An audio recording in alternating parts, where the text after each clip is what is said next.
Barang siapa naik kepada podium tanpa persiapan, maka dia akan turun dari podium dengan penghinaan. Tapi saya bilang, kamu mau nggak orang yang bikin undang-undang, bikin perda, itu kriminal, saya bilang. Tukang mabok, tukang judi, pezina, LGBT, gitu kan?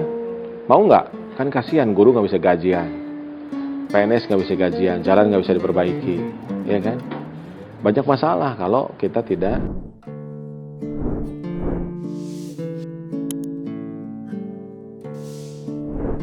Oke.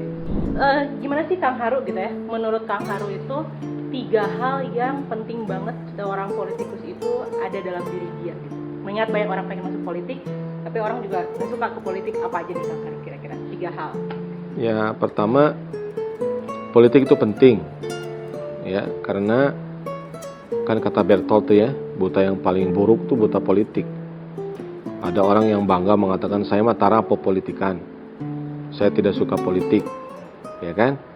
Tapi dia nggak tahu kan harga kebutuhan pokok, harga BBM, pendidikan, kesehatan, bahkan munculnya kejahatan itu awalnya dari politik, ya kan? Jadi pertama, politik itu penting. Bukan masalah kita pengen jadi politisi, bukan. Politik itu penting, harus paham. Yang kedua, semua itu bergantung pada niat. Niatnya mau apa gitu. Jadi politisi itu pengen banyak duit, pengen terkenal, pengen membuktikan bahwa aku bisa gitu ya.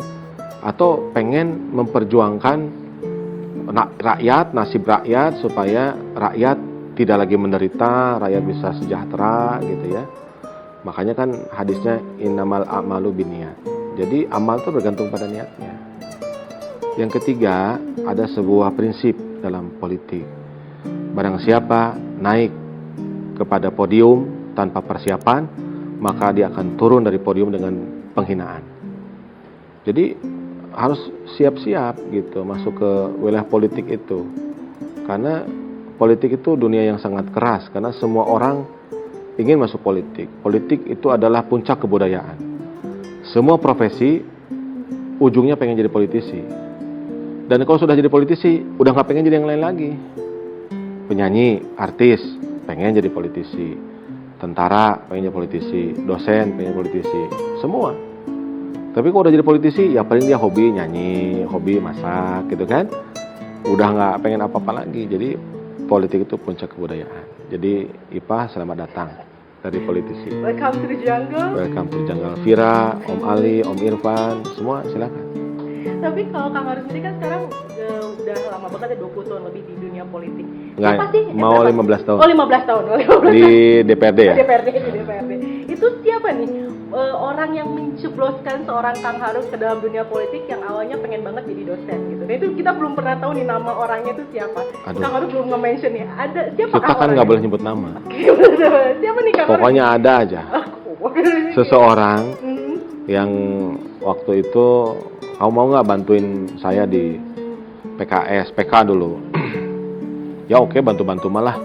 Tapi saya nggak mau di depan, saya mau bagian di belakang aja, belakang meja, bikin proposal, ngobrol pembicara, nyiapin acara pelatihan, oke, gitu.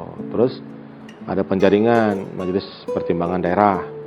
Saya bilang, ini saya masuk nih. Wah, tenang aja, nggak akan apa, kamu bisa hidden, gitu. Ternyata ada kebijakan dari DPP dulu itu, ketua DPD itu nggak boleh anggota DPRD. Jadi dari 15 itu dicoretin kan anggota dewannya. Kita kan 11 waktu itu kan. Hilang tuh 11 kan. Tinggal 4 orang gitu kan. Akhirnya tinggal 3 orang. Terus saya bilang lagi, ini tinggal 3 orang gimana? Tenang aja, kamu gak akan kepilih gitu. Dan kemudian ya udah, akhirnya saya 1 orang dia izin, ibunya sakit katanya di luar Jawa Barat. Ya udah kan. Udah berdua kan nasib saya 50-50 kan. Udah call operation nggak bisa, udah 50-50 ya udah. Makanya ya ini saya jadi ketua DPD kan. Kalau udah ketua DPD suruh apa aja harus mau, suruh anggota DPRD mau apa ya harus mau. Kalau ketua DPD-nya nggak mau ya gimana yang lain kan gitu. Wah kejeblos banget ya berarti ya Kang Haru ya. Banget sih. Sampai 15 tahun. Iya. Dan kan itu kejeblos nih. Tapi kok Kang Haru masih bertahan hingga sampai sekarang tuh motivasi apa sih yang kuat banget dalam diri Kang Haru? 15 tahun loh, itu umur yang gak pendek ya, 15 tahun. Ya kan tadi saya balikin dengan pertama tadi politik itu penting, ya kan? Karena mengurusi hajat hidup orang banyak. Misalnya APBD Provinsi Jawa Barat tidak tuntas dibahas, kan kasihan, guru nggak bisa gajian, PNS nggak bisa gajian, jalan nggak bisa diperbaiki, ya kan? Banyak masalah kalau kita tidak menuntaskan amanah. Saya pernah ngobrol sama teman saya SMA, Haru, kamu ngapain di politik? Emang kenapa? Politisi itu nggak punya masa depan. Maksudnya, ya kan tiap saat ikut pemilu, ikut pilkada, bisa kepilih bisa enggak? Ya saya bilang iya sih, ya kan? Kan bukan karir, politik itu bukan karir. Politik kan medan perjuangan, ya kan? Tapi saya bilang, kamu mau nggak orang yang bikin undang-undang, bikin perda itu kriminal? Saya bilang, tukang mabok, tukang judi, pezina, LGBT gitu kan? Mau nggak? Ya enggak lah. Ya kan nanti produknya juga kayak apa kan bentuknya. Nah, berarti kan harus ada di antara kita yang masuk kan? Kamu atau saya? Ya udah kamu aja. Akhirnya malah jadi balik tanya. Nyesok atuh bantuan tuh saya teh. Siap, saya bantuan kamu weh gitu. Jadi kenapa kita masih ada di situ ya karena politik itu penting. Yang kedua, ya kita harus perjuangkan. Menurut saya rakyat Indonesia belum sejahtera sampai sekarang. Ya kan? Ada kebaikan-kebaikan yang sudah kita bikin tapi masih banyak yang harus kita perjuangkan. Dan tadi berarti Pak lihat Kang Haru ini sebenarnya ada akhirnya menikmati gitu sebagai seorang politikus tuh jadi apa ya, garudet gitu ya. Nah ini gimana sih Kang Haru tips-tipsnya biar kita tuh bisa mencintai pekerjaan atau karir yang lagi kita gandrungi gitu. Dengan sekarang kan melihat anak muda itu disebutnya kutu loncat tuh banyak gitu ya. Baru 3 bulan akhirnya nggak cocok, baru 3 bulan gitu. Itu 3 bulan nggak cocok. Jadi gimana sih Kang Haru biar kita bisa mencintai pekerjaan kita? Ya saya nggak akan mengutip kata-kata Dilan ya. Kamu jangan rindu, karena rindu itu berat. Biar saya aja. Artinya saya nggak akan ngomong politik itu berat, jadi biar saya aja. Nggak. Itu namanya curang. Jadi kalau masuk politik, silahkan, ahlan wa sahlan. Tapi saran saya, 3 hal tadi. Kamu harus ngerti bahwa politik itu penting. Yang kedua, bahwa setiap apapun yang akan kamu lakukan, perbaiki dulu niat kamu. Gitu kan? Kemudian yang ketiga adalah apa yang mau kamu perjuangkan. Jadi kalau kamu melihat saya seperti menikmati, itu kelihatannya aja.